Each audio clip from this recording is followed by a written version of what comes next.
Hello, everyone. Welcome to another edition of 1+1, your place for inconvenient truth-telling and myth-busting.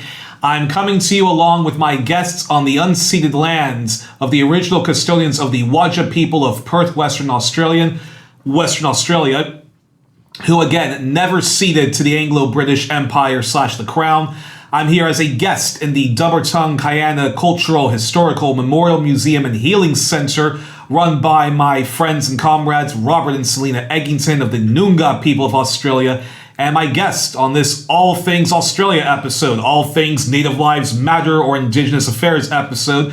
My guest is, and I hope I'm not butchering her name, but she'll correct me, is Nawoola Loonmi, Selena Davy Youri of the, and what's your mob from? Miriwoong people. So it's pronounced Nawoola Loonmi. Loonmi. Yeah, that's Nawoola Loonmi. Selena Davy Youri. Selena Davy Youri. Nawoola Loonmi, Selena Davy Youri of the Miriwoong people of the East Kimberley. Fantastic. And yes, and she's my guest. And yes, we're going to be talking, as I mentioned, all things Australia, all things Indigenous people, Native Lives Matter. So let's get to it. So my first question is, please talk to us about your background, however long or brief if you want. And I just also want to mention that it's an honor to speak to you on this most urgent of human rights issues, which is the plight of Indigenous people, particularly in Australia. Thank you very much. As I said, my name is Nawoola. That's part of my tribal identity, Nawoola and Loonmi. Nawoola is my skin name, which connects me through my kinship connections across our different tribes. And Loonmi is my bush name, which is my blackfella name, which is actually a piece of country over in the Northern Territory. I'm a grassroots Miriwoong woman from Kyana, which is at the top of Western Australia, about 3,500 kilometres away from Perth. And we're right at the top of Western Australia and 42 kilometres from the Northern Territory border. So it's up in the subtropics. It's beautiful country, waterfall country, very, very remote area. It's classed as a remote town, and my family still live on our reserve, our town-based reserve, and also at our remote communities. I've been involved in community work for my mob for the last 20 years, and also advocacy for my family and my community, particularly around issues such as welfare, child removal, deaths in custody, police and custodial issues, education, health, land rights, calling out the government. Yeah. Unbelievable. And we're definitely going to talk about all of that. And actually that's a perfect segue to this question, which is, explain to people who don't follow Aboriginal affairs and Aussie politics, so our international audience, what are the dire conditions facing your people? And has there been, and a follow-up question to that is, has there been any radical improvement in trying to eradicate trachoma?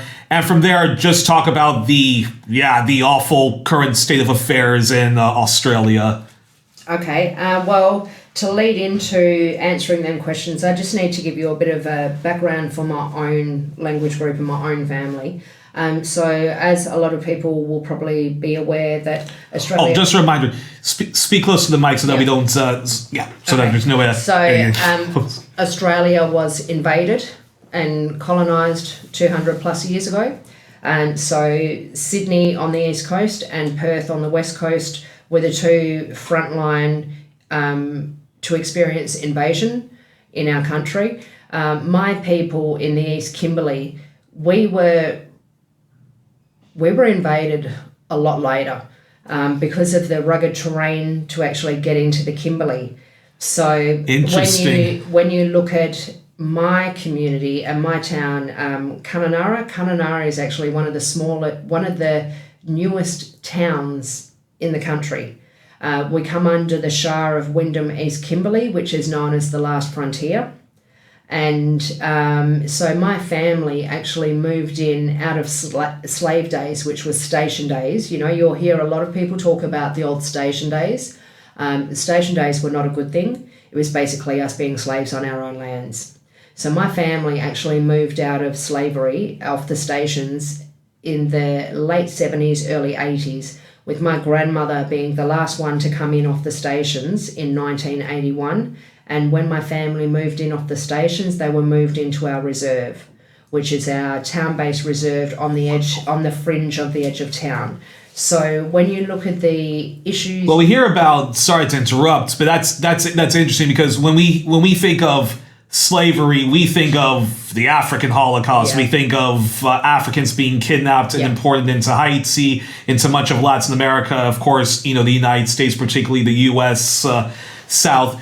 When people think of Australia, we think of settler colonialism, brutal ongoing settler colonialism, but we don't. And when we think of slavery, we think of slavery by other means, stolen generations, all of those Aboriginal children, the women being domestic servants, the boys working in the farms, but we don't think of, the slave trade and so forth. So feel free to further enlighten us about that. Yeah, so, what happened to a lot of our tribes across this country, and particularly my own language group, my own family, that it was basically through the stock route. When they started doing cattle, it was a family named Youri, which is a very big non-Aboriginal name in Australia, and they are forefathers of the cattle industry in the country. So and you actually have the canning stock route, which is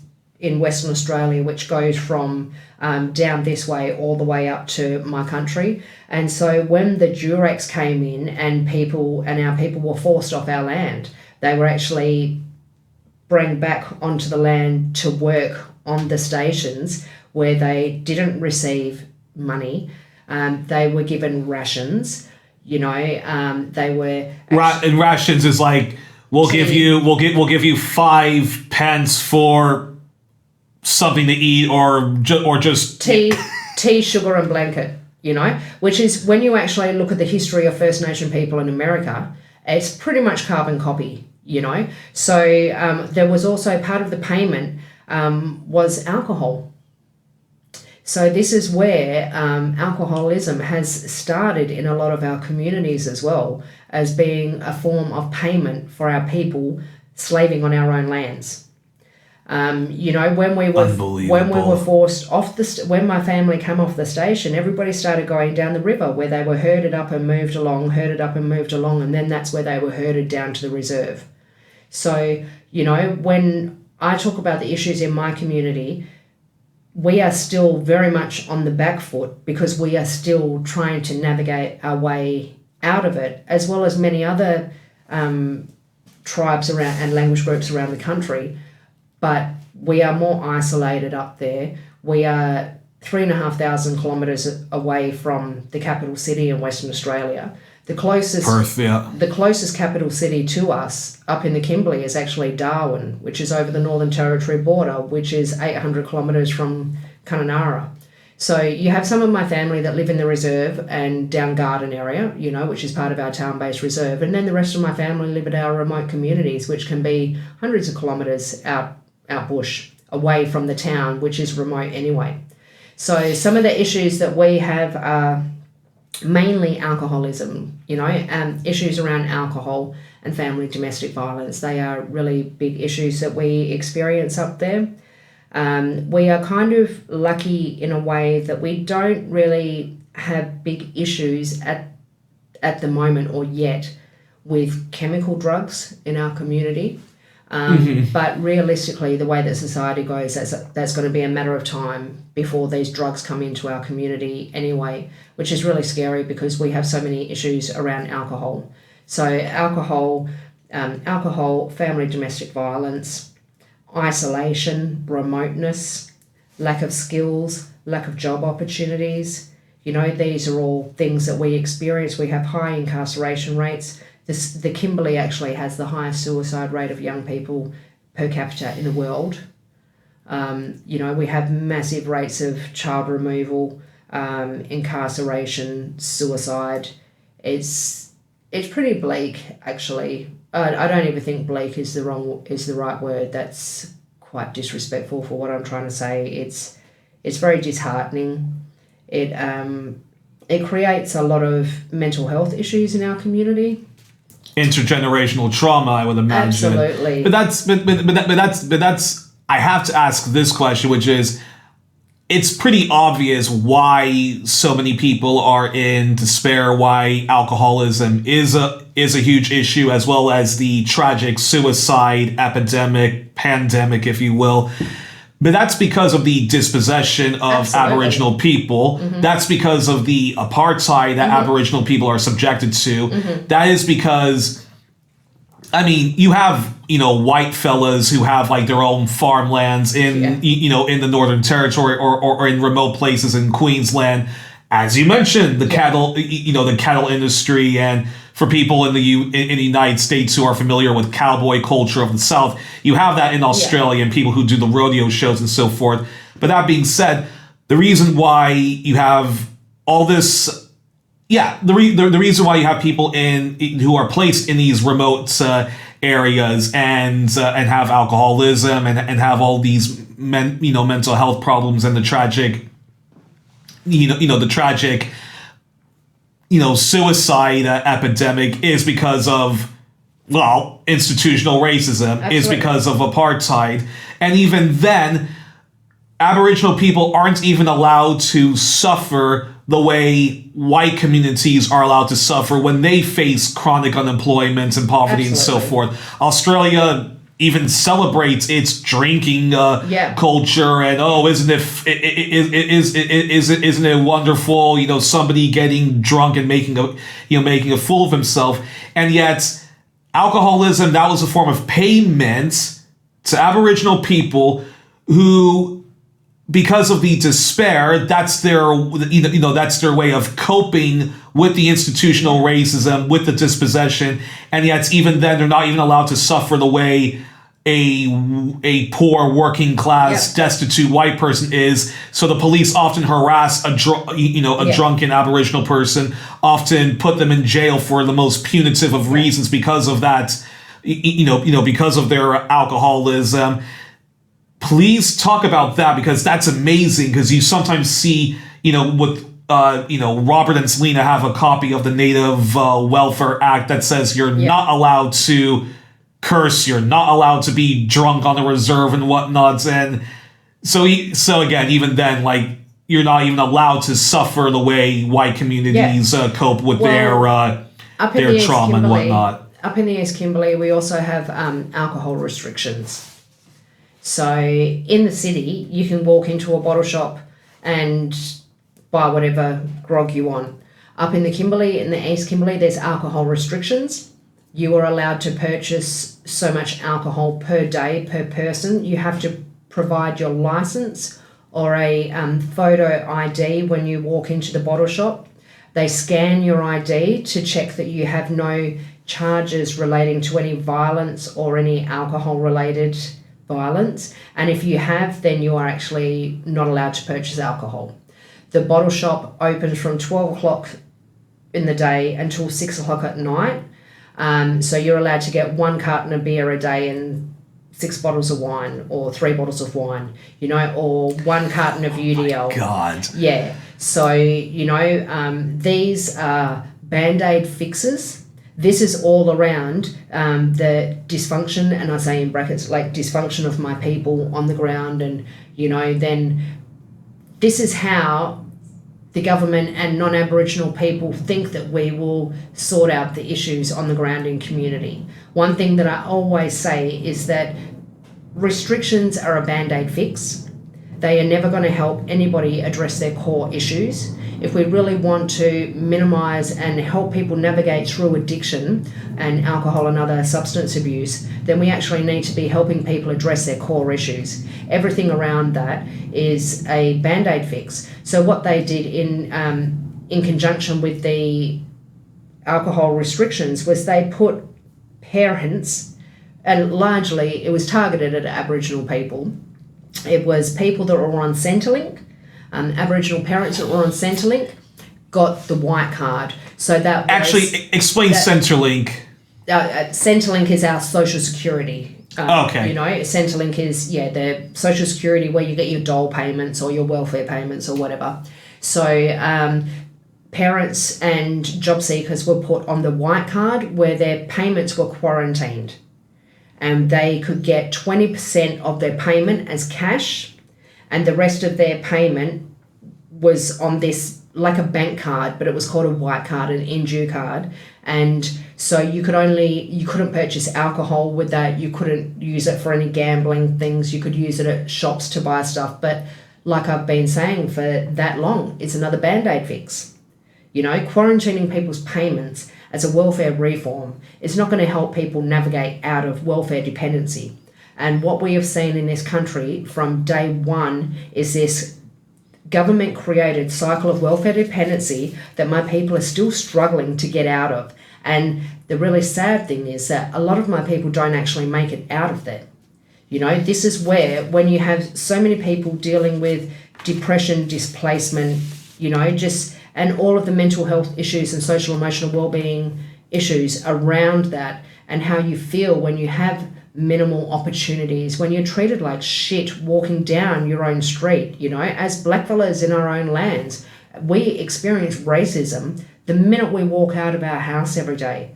You know, sometimes you don't even need to leave your house. You can take a phone call from somebody in a service provider or a government department or whatever. We experience racism every day of the week. It doesn't matter in our country, on these lands known as Australia, stolen lands, it doesn't matter if our skin as a blackfella is dark or if we are a bright-skinned blackfella. In our country, we are still faced with racial discrimination every day of the week. You know, so it doesn't matter in our country how light our skin is or how dark our skin is. At the end of the day, this country still sees us as blackfellas. Unbelievable. And I'm actually going to switch the questions around because, as you mentioned, you're from those very remote areas, not just in Perth, but also the Northern Territories you mentioned. And in the Northern... I'm not from Perth. Okay, yeah. But so I have to ask this. So in the the Northern Territories, I'll quickly explain to people what happened. And yeah, so in the Northern Territories, there was this thing called the intervention that was put in place. The John Howard, the coward, war criminal at large. John Howard, the prime minister of the Liberal Party, I think it was a Liberal National, coalition. He claimed that there was pedophilia rings going on in Aboriginal communities, especially in the Northern Territory. So he sent the army to break up these pedophile rings. And spoiler alert, folks, there weren't any pedophile rings. There wasn't any human trafficking going on. And when the Australian government suspended the Racial Discrimination Act and put in place the intervention, there were a lot of grotesque policies like the Basics card, which was introduced. Can you explain to that? And is the intervention still in place in the Northern Territories and in similar communities in Australia? Yeah, the intervention was disgusting. The intervention was just racially fueled, a racial attack on our people. It was disgusting. The whole thing around that is, if there are perpetrators in community, one thing that we're always calling out for, if there are perpetrators in community, remove the perpetrators. Stop breaking our families. Stop removing our children and breaking our families up. You know, the damage that does to our families and our culture as a whole is just irreparable. The NT intervention was just disgusting. What happened through that was that there was a report, the Little Children's Sacred Report. It was a result of research and investigation. There was all this community consultation that was supposed to be done. That didn't actually happen. The Howard government declared what was happening, what the claims in Northern Territory as a national emergency. This was in 2007. And in 2008, in February 2008, Kevin Rudd came out and apologised while the intervention was happening on the ground in Northern Territory. Wow. It's disgusting. There was $587 million of a package of legislation that went into all of this, and this is where the welfare reform came from. It all stemmed out of the Northern Territory for the NT intervention. You're right in saying that they suspended the Racial Discrimination Act when they went through that. Aboriginal land rights were affected in the communities.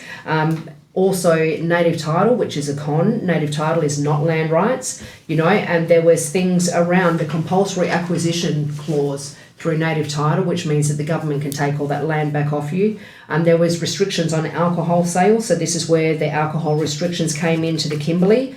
The work for the dole program came out of this, which is basically slave labour, and then the quarantine of 50% of welfare payments as well. The basic card was introduced by the Rudd government. When I talk about the white card and the I in due card, that was another branch of what was stemmed out of the basic card.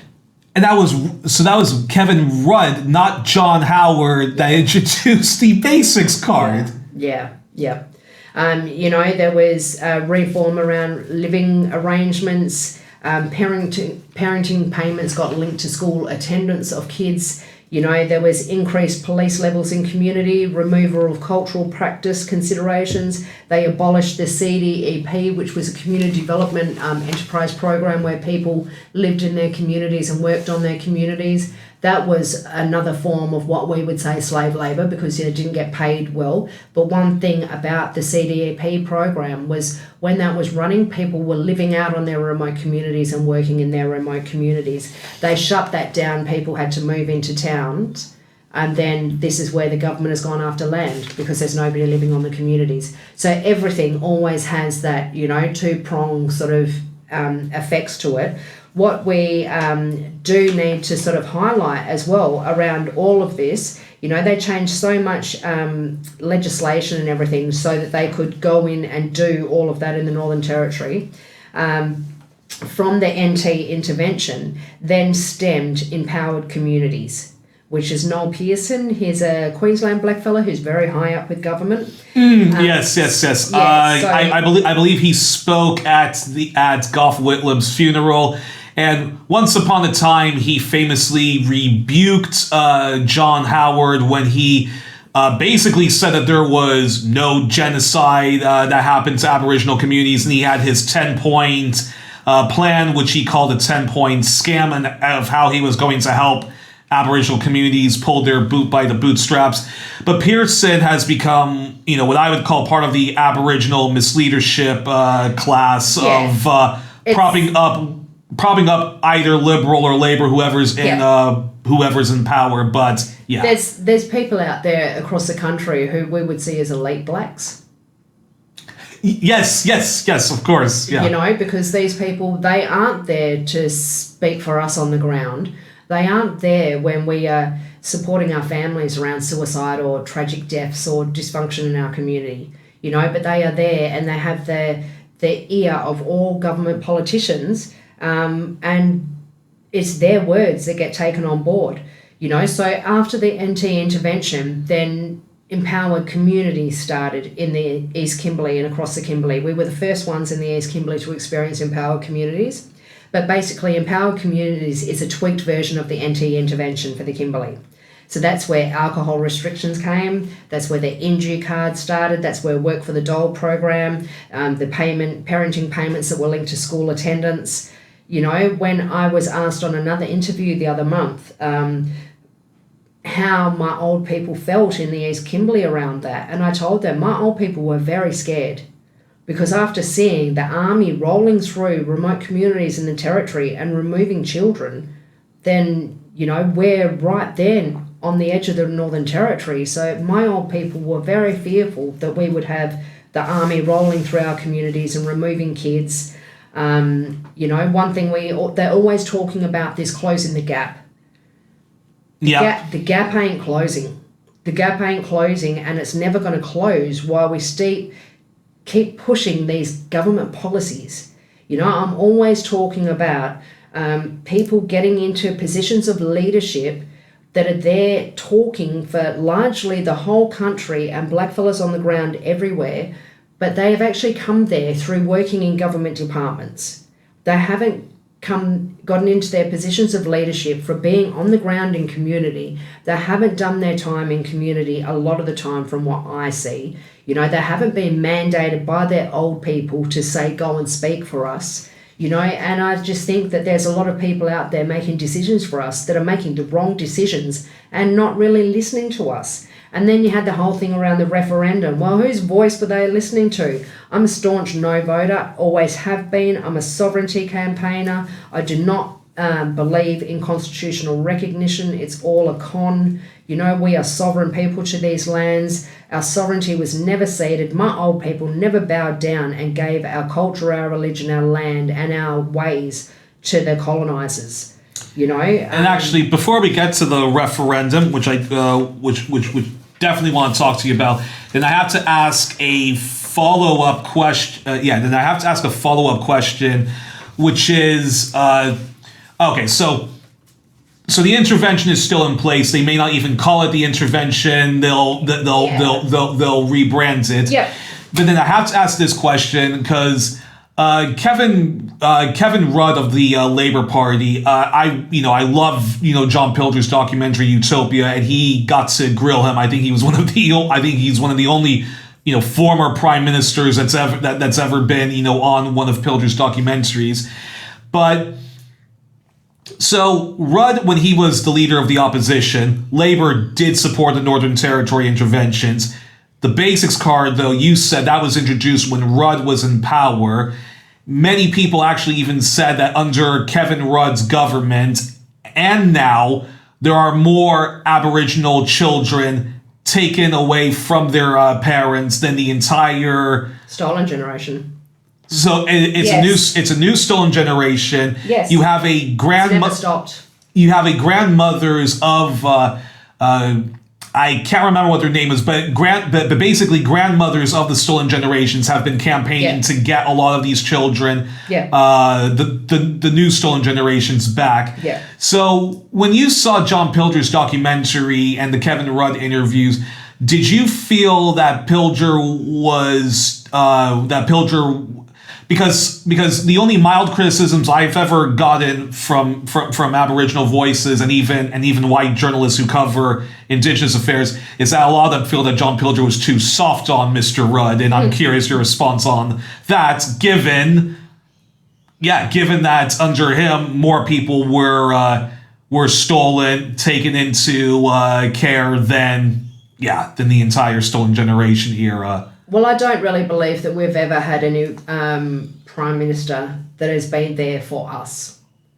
And I don't really know if we're ever going to see that unless there's a blackfellow Prime Minister. But I'm not for that. But he would have to be, well, he would have to, I'm not for that anyway, because he would have to be outside of Labour, Liberal, and the National Party. And we will never be able to have our true power of sovereignty or what we are legally entitled to in this country under this monarchy system. So, is there any point in us getting into politics? Because the system is set to restrict us. That's just the way the system is designed. It's not made for us. I don't really have faith in any politicians that are in Canberra. I've seen them. I see them come to our communities when there's, when the elections are up. I am not disillusioned. I am not disillusioned in any way, shape or form around any of these people that are sitting in positions of power talking for us across the whole country. All I ever talk about is the change that needs to happen on our ground needs to be designed by us, implemented by us, driven by us and delivered by us. And just because somebody is an Aboriginal person as well doesn't mean that they're the right Aboriginal person. Exactly. We have that problem. Because there is a big disconnect as well. There's somebody who looks at things through a government lens is going to have a completely different view of somebody who looks at things from a community lens. So there's just there's different people out there. There's different people with different agendas and different goals. And we're not all aligning in the same way. But at the end of the day, while we're not all aligning and there's so many egos and everything involved as well, at the end of the day, our people are dying, Yes, the amount of my own family that are actually in DCP is really disappointing. It really hurts my heart. In Kununurra and the Kimberley largely, what we see is government department workers coming up there to do a 2-year contract in the police, the health system, the education system, justice system. They'll come up there for 2 years, do their contract. While they're up there, 9 times out of 10, a lot of them will foster one of my kids. So they'll foster a little black kid in community, and it's really heartbreaking to see our babies rolling around in trolleys with non-Aboriginal people that are their parents now. And I kind of liken it to, I mean, it's horrible to sort of look at it, but remember when, in Hollywood, they all have their little bags with their little dolls and their little accessories. This is how our children are. Our children are becoming an accessory to non-Aboriginal people who work in government departments that earn a crap load of money up there anyway. And then the money that they get to take our kids, they get a whole nother payment as well. I am anti going through that process. I'm also very much.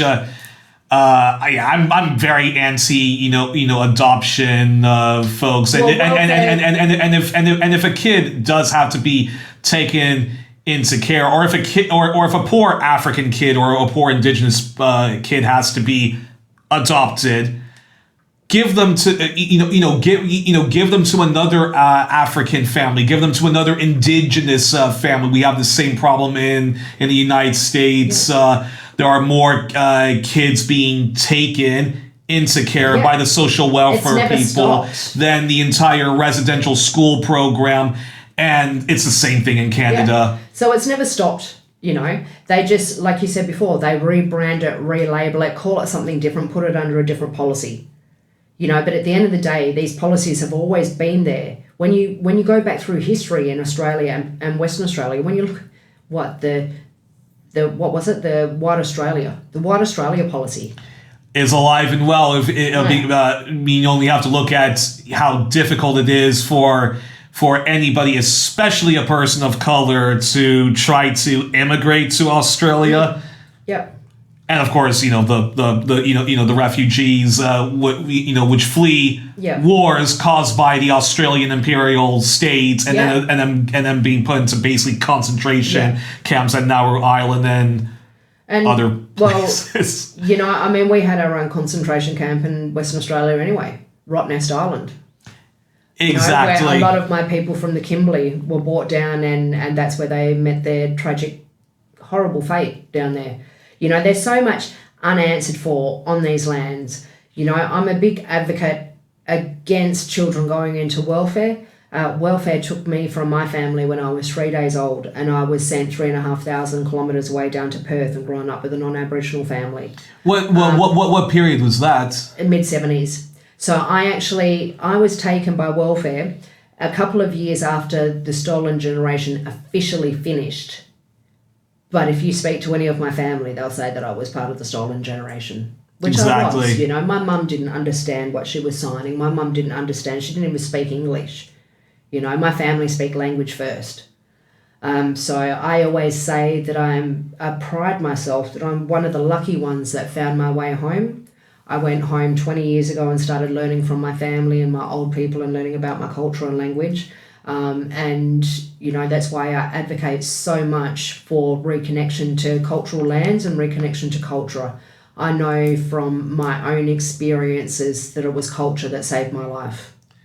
Well, that's a perfect segue then to this question. So Kevin Rudd, of the Labour Party, I guess if Malcolm X was to cover Indigenous affairs, he would probably diagnose the Labour Party, the Bob Hawkes, the Paul Keatings, the Kevin Rudds of the world as the white liberal, as the white liberal. Although as the white liberal who claims that they're your friends, but don't talk about land rights, talk about constitutional recognition, and they're all about reconciliation as opposed to racial justice. So It's all just diverting us away from what the true accountability is, you know? So then I'm curious your response to the defeat of the referendum to amend the Australian Constitution to include Aboriginal people, acknowledge that this was their land, and to have an advisory board to influence Aboriginal affairs at the federal and local level of government. You already mentioned that you were a no voter. So, as a no voter, please explain why you were a no voter, because I do know that some in the radical Aboriginal left, like Black People's Union, opposed the Yes campaign. As I said, I'm a staunch no voter. I'm part of the 10 Embassy, the Canberra 10 Embassy. I'm actually a Kimberley rep for the 10 Embassy over in Canberra. Like I've said to my family and my old people when they've asked me around this constitutional recognition, what I've said to them is, why do we need a piece of paper from white men that came here to tell us that this is our land and we belong to this land? We don't. You know, it's all a con. It's all a con. It's all diversionary tactics away from what our true power is. You know, constitutional recognition is just an absolute insult in my eyes. It's not giving us any power. You know, native title is not land rights. They are two completely separate things. Sovereignty and constitutional recognition are two completely separate things, and I feel that a lot of people are really getting it twisted. You know, they talk about dual sovereignty under the Crown. There's no such thing as dual sovereignty. The Crown is illegitimate on our lands. The Australian government, the Westminster system, they have no jurisdiction on our lands. I also asserted my sovereignty through the courts in Western Australia over a decade ago, so I actually understand that there is no jurisdiction. They legally could not get me to the point where I had to enter a plea because I would not acknowledge their laws. I would not acknowledge the jurisdiction of the Westminster system. Yes. Interesting. That's a whole nother episode. Of course, yes. But then, allow me to politely push back and ask the following, which is, don't you think, however, that a no victory led by the Australian far right of the Liberal Party, the National Party, One Nation, and the Aboriginal grifter class, these are, bootlickers like that Jacinda Price and Warren Mundine, doesn't a no victory... They have no shame. But doesn't a no victory make radical universal land rights a radical treaty, anti-colonial treaty and decolonization and so forth? Doesn't a no victory make that even more difficult and next to impossible now when we talk about the future of racial, social, and eco-justice for your people, the Aboriginal people? Well, there's no racial justice under under constitutional recognition. You know? There is no justice for our land, for our people. If we were to vote yes to this referendum, right, and we were to be recognised on this constitution, all that does is null and void everything that has ever happened on this lands and makes us British subjects. If we are recognised on the constitution, there's no accountability to the Australian government or the Crown for the stolen land, the stolen wages, the stolen children, the deaths in custody, the amount of my family that die in the health system every day of the week. There's so much negligence, there's so much legal negligence, there's so much just negligence on every level, that everything that has ever happened on these lands, white Australia has gaslit us like... like nobody's business. Yeah, I have to bite my tongue there, But I really feel that one thing that really highlighted how much white Australia has gaslit us around our true rights is when the Queen died. To explain. When the Queen died, and then they started talking about how they're changing the pictures on the money. Now we're all going to have King Charles's face on there. White Australia has told us for how many years we're not connected to the Crown. So, but when the Queen died, that really showed how much we are still kissing their ass. Yes, because the head of states... I will not mourn the head of a worldwide colonizer like that. I was up there with Black Twitter going off, the things that they have never... apologised, and it's not even about apologies. There's never been no heartfelt anything around just the devastation that has happened to my people on my lands. And like I said, constitutional recognition is a load of shit, you know. To sign us onto the Constitution gets them out of everything. They will never have to be accountable for anything that's ever happened on these lands if they sign us into the Constitution. And we need to get out of this whole big brother thing. You know, what we talk about when we talk about sovereignty, we're not talking about domestic sovereignty. Domestic sovereignty under the Crown is not even a thing. You know, we need to be acknowledged as our own people with our own rights and our own lands. You know, we need our own independent seat at United Nations. Not that United Nations does jack for anyone. I mean, realistically. You know what I mean? Yes, you can definitely talk to the people of Haiti about how wonderful the United Nations has been to them. Yeah. And you know, constitutional recognition is just a con. It's just a con to keep us under the big brother of the monarchy. You know, we can never have treaty under this monarchy. You know, the referendum the other day really should have been the conversation around removing the monarchy. Because we will never have our true rights until we get rid of the monarchy. We can have our sovereign rights, you know, if we move away from the monarchy. But there's a lot of work to be done. There's so much division in the whole country. And I really feel that the government probably knew that yes was never going to get over the line, but it's another really good tactic to divide the whole country again. You know, we have come so far, particularly from what we did in Canberra in 2012, when we terrorised Julia Gillard and she got dragged out the side of the building like little Gingerella when she lost her shoe. You know, that was us crew there. But we have built so much momentum every year, particularly around January 26th and Invasion Day.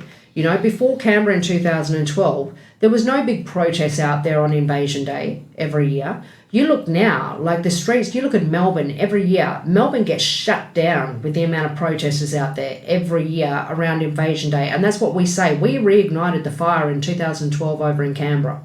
You know, so Invasion Day, you know, we will never have our true rights while the government is doing what they're doing. And I really feel that the government knew we were getting too much momentum. The government knew we were getting too much momentum on January 26. We were pushing sovereignty that much. We've educated a crap load of people around the country on sovereignty. And now the government has come in with this yes campaign. You know, it's confused the shit out of a lot of people. There's people out there thinking that they're talking for sovereignty if they go for yes. And it's like, that's not even a thing. It's not even a thing. Well, one final question before we talk about land rights and some other important topics is, but don't you think that that if yes had won, this very, very minimal little constitutional reform, do you think if yes had won, wouldn't that have made it more easier to talk about universal land rights and having a real treaty in which a real anti-colonial treaty and decolonization? We can't treaty with the Crown. You know, we can't set up a treaty with them. It's illegitimate. The only way we could have a treaty is every single language group around this country, if we made our own treaty with each other, and then we went to the Crown and United Nations. But it's us that hold the power. I wish people would understand. You know, like I said, I asserted my sovereignty through the courts. I know that there's no jurisdiction. But also just this whole thing around the yes. What? An advisory seat at the table in Parliament that had no veto power. How insulting. You know. Very good points. I am on advisory boards, you know. They don't have to listen to us if they don't want to. And how would it get there? And they're always talking about how the people would be selected from the ground.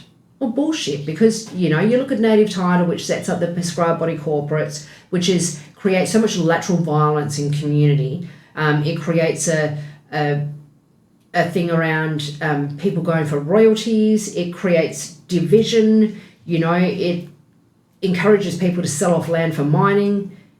You know, like if yes got up, it would be another situation like that, but in Parliament. That's a perfect segue then to this, which is, what does, let's talk about one of the great taboos in Australian politics, which are land rights. So what does land rights mean to you? And when we talk about social racial justice in Australia, what does land rights mean to you? What does self-determination mean to you? And do explain the, landmark High Court Eddie Mabo case. What was that? And what did it address? What did it not address? And then from there, you can also explain native title and the ongoing controversy about that, which I know is a loaded several questions. Six questions in there. Yeah. What was the first bit? What was the first bit? Sorry. What does land rights mean to you when we talk about social racial justice in Australia? Yeah, okay. So you did mention their self-determination. One thing I've been saying through this whole referendum campaign, as a no voter, that constitutional recognition is not self-determination. Land rights is us controlling, having right over our own lands. Just going back to when I was talking about the dysfunction in my own community, my family, the people, blackfellas in the Kimberley, they say that we live with what they call fourth world health conditions because trachoma is rampant. Otitis media is rampant. Still rampant, so there hasn't been any improvement in eradicating trachoma and whatnot. Rubella is rampant. These are all illnesses that were eradicated from the Western world how many decades ago, but yet they're prevalent in our remote communities in the Kimberley, Pilbara and Goldfields. Now, when you look at the Kimberley, Pilbara and Goldfields, them three regions there make up the most profit for this whole country annually. Because of mining. Goldfields and Kalgoorlie side has got all the gold, with the super pit out there, which is just really heartbreaking when you see this massive pit out in the middle of their country there. In the Pilbara, they have twiggy forests, big bloody businesses around iron ore mining. And then in the Kimberley, we have Argyle Diamond Mine, and we've got diamond and gold and, all these other things. So the amount of profit and that is raped and pillaged out of our lands in Western Australia every year, and yet we have such massive issues with homelessness, with health issues, I wish people would really take off their rose-coloured glasses and stop believing the bullshit that the government is trying to promise us. When has the government ever come out and said they was going to do something for us blackfellas on the ground that was actually true, that was beneficial for us, and it actually mapped out like it said it was going to and it was good for us? I challenge anybody out there to bring me one example of when the government has actually done that and did what they said they were going to and it was beneficial for us. Because what we know is while they're giving us this with this hand, they're actually sticking the knife in with the other hand. Yeah. And history has shown us that time and time and time again. And I'm not just talking about blackfellas when I say that. I'm saying that for every single coloured nation around this whole country in dealing with colonising superpowers. It's just how it rolls. Self-determination. Land rights is self-determination. When you look at the way that it's structured under native title, if there's... And explain people what native title was. So native title, you had... That's the Eddie Mabo case. You had Mabo. He overruled and evidenced that terra nullius was bullshit, So through... And terra nullius, for people who don't know, that's the white supremacist claim that Australia was just empty land, ergo they had the right to take it. Yeah. So basically, through their terra nullius, they said that there was people living here, but we were savages that did not have any societal or legal structure in our thing. So basically, that's how they... Is that how they ruled it? That's how they kind of got around it. We're saying that we were here, but we were savages and we had nothing. So, what we have proven is that us being the oldest continual culture on this earth, it's also been proven that we have less strands of DNA than anybody else, which means that we were the first ones here as well. And I think that it's when you look at how long we have lasted, and it's because of our very strict political and societal systems that we had in our communities relative to our law. You know, we had such strict rulings, and this is why we have lasted this long.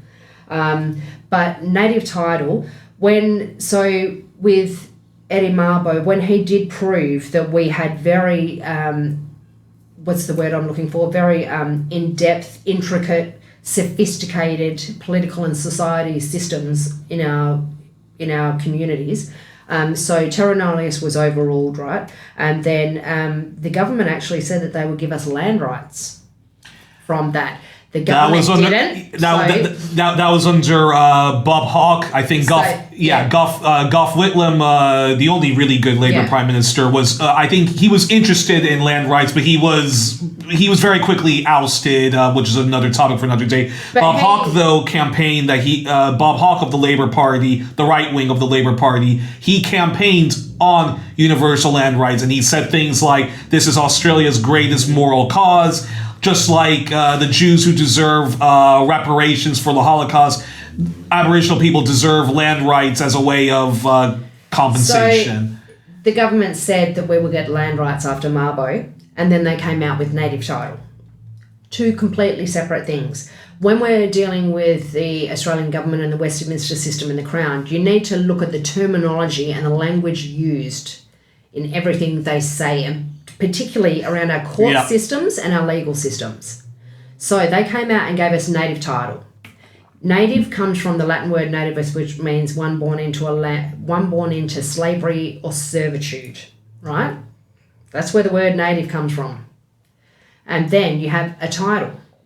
So what they're saying, slave title. A title is just a deed, you know? But under our native title, my family was the first ones on the mainland, as far as I'm aware, to get native title after Mabo. So we really should have been the first ones to get land rights, but we didn't. So then they will give you native title. You will have to go and prove to a white court that your connections to that land. My family proved it without a shadow of doubt with our songs and our ceremonial, because we still practice. But native title, you know, they keep. There's a thing under native title called compulsory acquisition. It's a clause in native title that says that if there's any, they will keep a square piece of land. I'm not sure how big, right? But they will keep one small piece of land area out of that native title. And if there's any profits for the Crown under that land, they can compulsory acquire all of that land under native title back off you. Wow. So it's just a scam.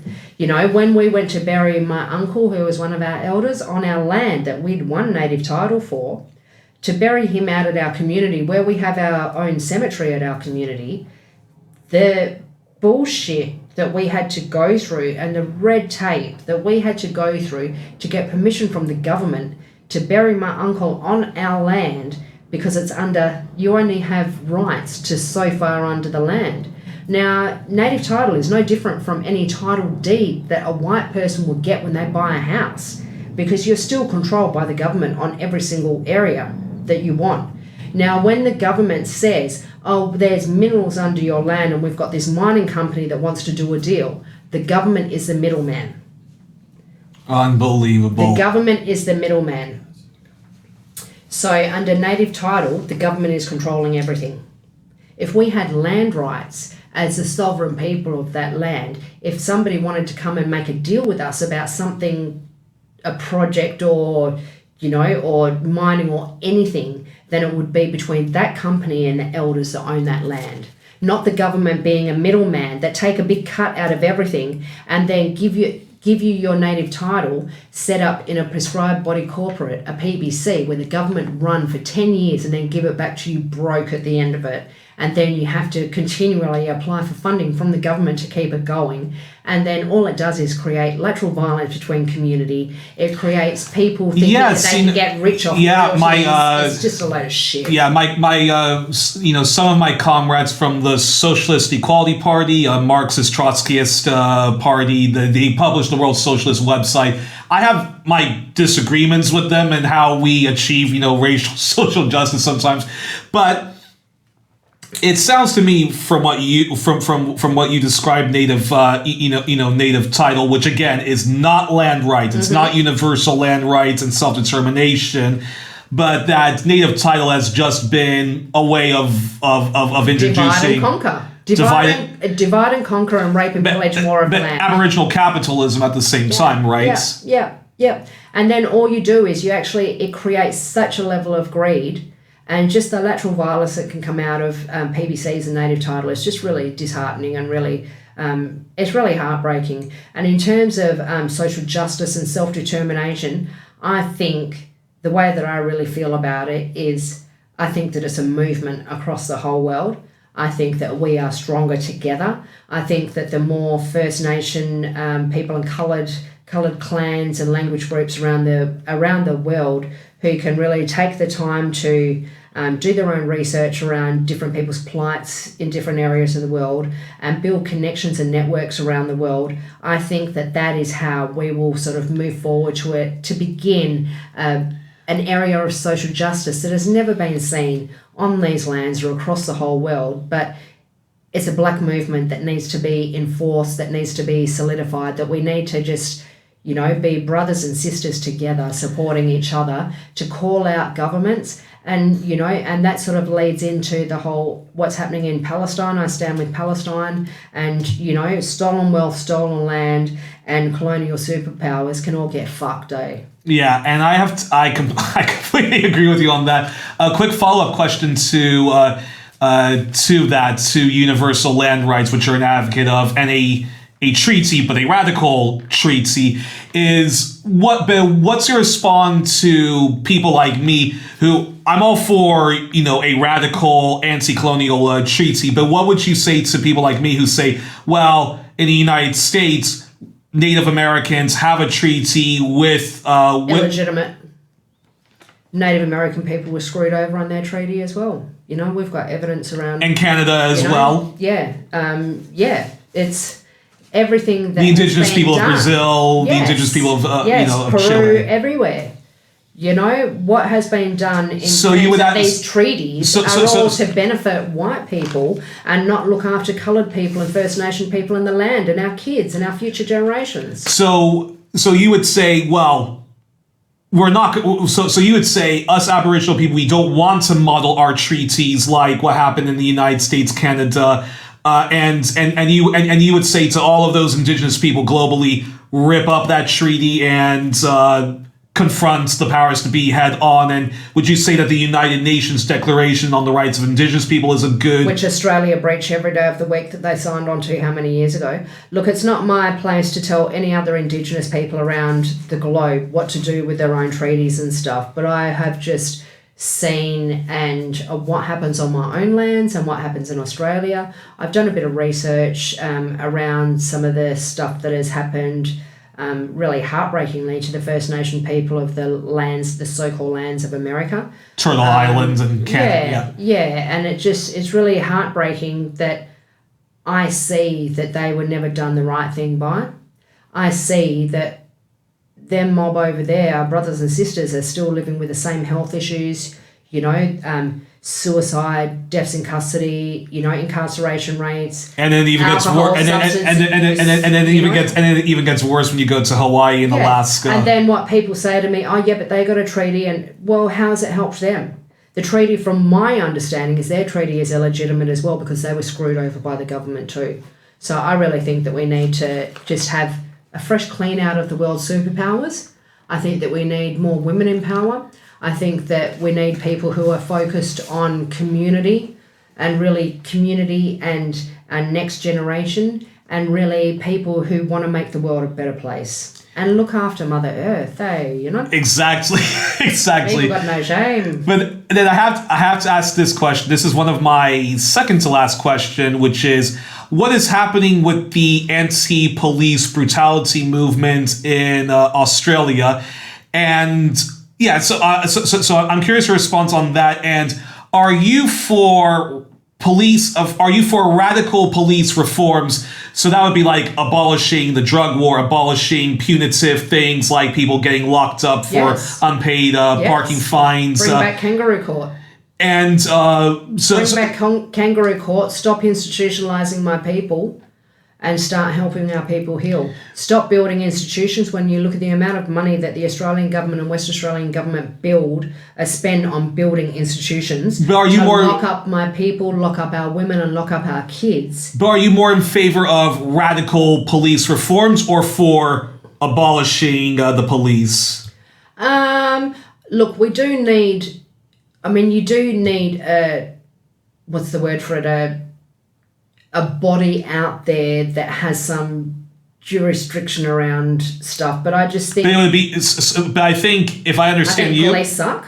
ACAB, ACAB, all cops are bastards. And it really disappoints me to see blackfellas getting involved in that kind of role. I know that they think that they're doing the right thing by their people, but you're never going to help when you're stuck in that system. It's another racist institution. How can I support a racist institution? I can't do it. So exactly. So it sounds to me like you would be more in favor than of. I think we need our own court systems. I think we need our community control over the police. So in other words, Alice from Alice Spring to Noongar country, from Darwin to anywhere in Australia, Aboriginal people from the community, they should be the ones to hire the police. They should be the one to tell the police, this is what you arrest someone for, this is not what you arrest someone for. And with that, you would be pushing for an end to the drug war and all those neo-Keynesian policies like the apartheid of alcoholism. And apartheid was actually formed off Queensland government. South African apartheid was formed off Australia. So, I don't know if many people are aware of that. But look, we need a whole overhaul of every system in this country, justice, health, everything. I think that when you look at Australia, the lands that on our reserves, which is ALT, Aboriginal Land Trust, which has higher power than the Crown, and legally, no government department, you actually need permission to enter any ALT lands. There are some communities in Australia that are ALT, you can't actually enter without permission from the council there, right? But what happened years ago was these government departments, particularly in my own community, government departments like the police and health and welfare and justice and all these mob, wrote memorandums of understanding to enter the ALT, the Aboriginal Land Trust. And that's even before the Northern Territory intervention. Yeah, this is going back 30 years or whatever. But this has allowed police to roll into our reserve and drag people out at 2 o'clock in the morning and all this so there's just so much stuff that has happened on these lands. It is so gaslighting to us about what our true rights are on our own lands. So there's so much work to do. I think that the more we can empower black and coloured nations around the world to stand up and start putting initiatives on the table for government or whoever you're working with and trying to drive that change ourselves. It's very difficult because we are often not listened to, but I feel that the more that we can create networks across the country and support each other is how we will create worldwide change. And what do you think it's going to take for Australia and even the US for that matter to get to the level New Zealand is at in trying to have better race relations and even celebrate Indigenous culture? I know that things are not all hunky-dory in New Zealand, but there does seem to be much better race relations and much more respect for culture and celebration of culture. Canada, I would never say that things are great in Canada, but at least there's respect for culture and whatnot compared to Native America and so forth. Well, look, it's my understanding that the Treaty of Waitangi wasn't done correctly and had all the right tribal elders there to be able to make that legitimate. But I only have a small understanding of it, so it's not really my place to talk on what happens in New Zealand to the Māori mob.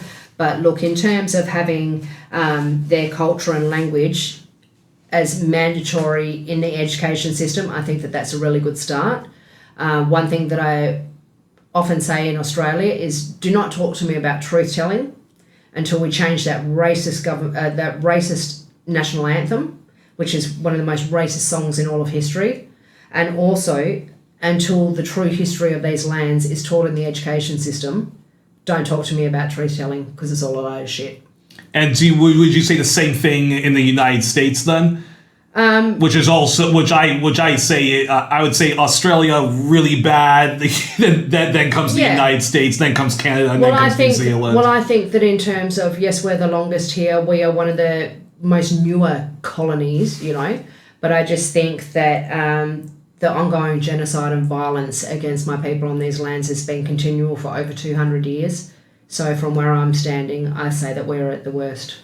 Yeah, and you'll be happy to know that my friend Dr. Alfred de Zayas, former UN Special Rapporteur on Venezuela, he's an advocate of a Native Lives Matter movement that has to be led by Indigenous people, but he also says, and I completely agree with him, that there needs to be an international left movement, people-powered movement that shows urgent solidarity to Aboriginal people in Australia, Indigenous people of Canada and the United States. Absolutely. And before we close, let's do the questionnaire that was done by Marcel Proust, later James Lipton of Inside the Actors Studio, and it's your turn to do this. Okay. So here it goes. So Nala, what is your favorite word? My favorite word? Yeah. Sovereignty. What's your least favorite word? Colonialism. What turns you on creatively, spiritually, or emotionally? Coming across other like-minded people who are staunch for black rights movements across the world. What turns you off then? People that believe government propaganda and bullshit. So, in other words, we'll leave that. We'll leave that. Then, what sound or noise do you love, followed by what sound or noise do you dislike? What sound of noise? What sound or noise do you love, followed by what sound or noise do you dislike? Noise that I love is the didgeridoo. I love that when we're dancing ceremony and the didge is actually on the ground and my brother or my uncle is blowing that and the whole ground vibrates and we're dancing one side, our ceremony, and I love that sound and I love the feeling that it generates through your whole body. What sound or noise do you dislike then? Police siren sends you into instant trauma. What's your favorite curse word? Fuck. What profession, if you weren't doing the great activism and advocacy that you do, what profession would you love to do? Something in the music industry, I'm thinking. Managing things around the world. I think I'd be great at that, linking in other First Nation mob everywhere and just being deadly. Completely agree with you. What profession would you absolutely not want to do under any circumstances? Police. Yeah. I completely agree with that. Easy question. And if heaven exists, what would you like to hear God say as you arrive at the pearly gates, or whatever is your vision of the afterlife? And even if you're an atheist, please feel free to answer this question. My religion is my culture. So I just think that when I do pass and go back up to the stars, that I know that I'll have all my family and my elders there waiting for me. Well, you're joined on this edition of 1+1 with Nawoola Loonmi, Selena Davy Youri. I'm sorry if I butchered your name. Nawoola Loonmi. Nawoola Loonmi of the Miriwoong people in the northeast Kimberley. And thanks for having me on today. It's been great yarning. And I just want to say solidarity forever to the Indigenous people of Australia, as well as to our Indigenous brothers and sisters and elders across Turtle Island, Hawaii, the Sami people and the Maori. And power to the people, death to settler colonialism, power to the people, death to capitalism, and power to the people, death to imperialism. Thank you so much for joining me today. Thank you very much. Take care, all you mob, and I stand with Palestine. Likewise.